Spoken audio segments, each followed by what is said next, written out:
Maître Cormier, bonsoir maître.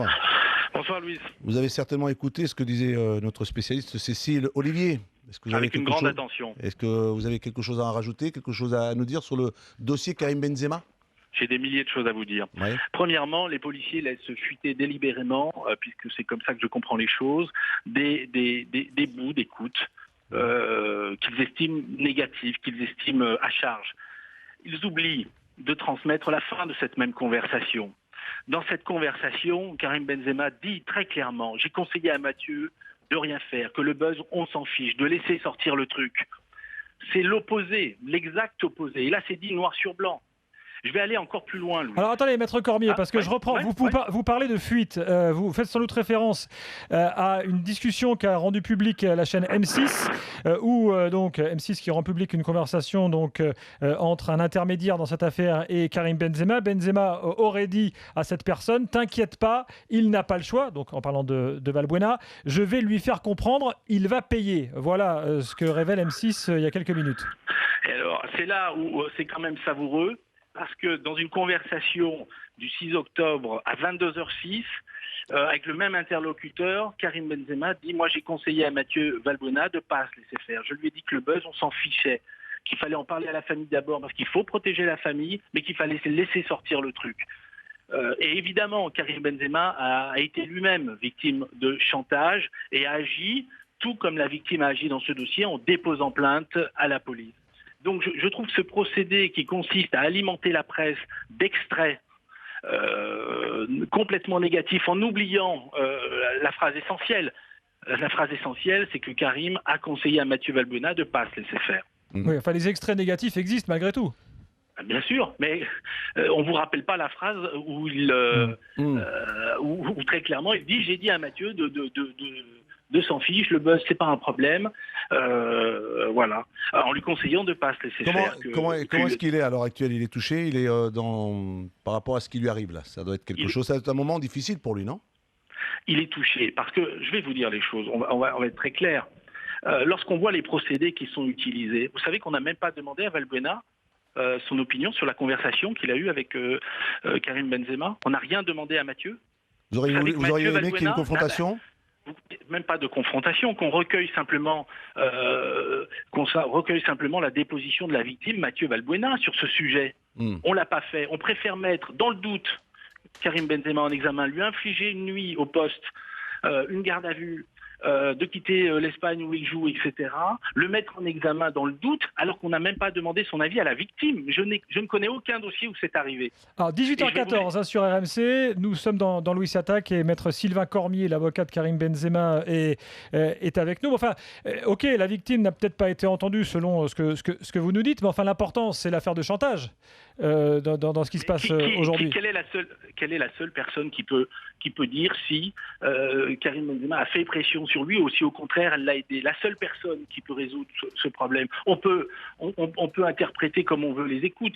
Moi, encore une fois, je vous ai rappelé qu'il y avait un passage très clair dans lequel Karim Benzema rappelait sa conversation et comment il avait conseillé à Mathieu Valbuena de ne pas se laisser faire, comme lui. N'empêche que le seul qui détient la vérité, c'est Mathieu Valbuena. Et on le lui a pas demandé. Ou peut-être que vous ne savez pas qu'on lui a demandé, maître Cormier. Peut-être qu'il a été interrogé à Lyon ou ailleurs et que vous n'êtes pas au courant. Hein. C'est aussi une possibilité.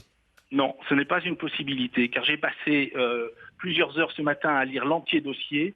Je sais que Mathieu Valbuena a été entendu le 28 octobre, donc postérieurement, après les soi-disant écoutes qui pourraient incriminer Karim Benzema, et aucune question ne lui a été posée sur le sujet. Si je vous le dis, c'est que je le sais, voilà, soyons clairs. Maître, souvenons-nous malgré tout que quand Djibril Cissé a été entendu, Mathieu Valbuena, via Twitter, l'a dédouané de suite. Donc est-ce que le mutisme de Mathieu Valbuena dans cette période n'est pas accablant finalement? D'ailleurs, Eric, aujourd'hui sur la page Facebook de Mathieu Valbuena, on voit en une de cette page Facebook une photo de lui enlaçant Karim Benzema, ce qu'on peut interpréter comme une sorte de message de sa part. C'est ce que j'allais répondre à Eric Dimeco. Il y a cette page Facebook et il n'a pas réagi de suite, c'est pas vrai. Là, il a laissé la garde à vue se faire et ensuite a dit qu'il était désolé pour 3-4 jours plus tard au moins, pour dire qu'il était désolé et qu'il ne prendrait pas de position publique sur le sujet. Mais c'est quand même, si vous voulez, imaginez-vous... Donc Benzema a parlé à Valbuena avant la mise en examen. Ils se sont parlé tous les deux il y a quelques jours peut-être.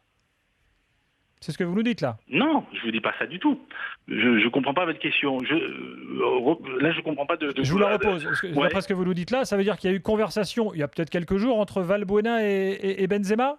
Non, là vous m'interrogez sur les Twitter.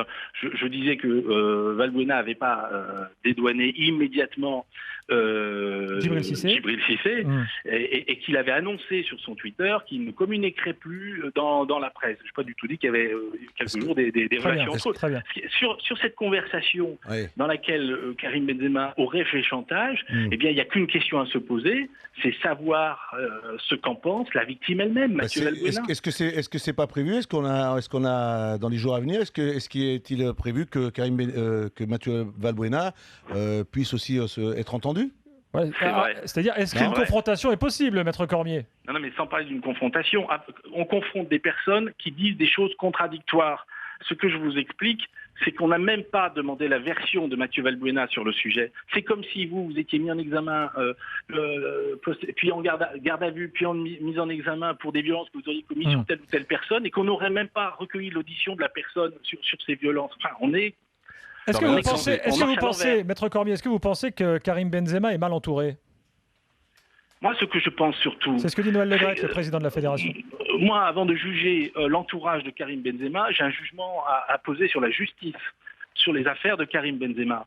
J'étais l'avocat de Karim Benzema pendant le dossier Zaya. Celui-ci m'est resté en travers de la gorge. 4 ans d'instruction, avant qu'à l'audience, le procureur lui-même ne requiert la relaxe, en disant que ce que disait Karim Benzema depuis le début, qu'il n'avait pas eu de relation sexuelle avec Zaya Dehar, était vrai.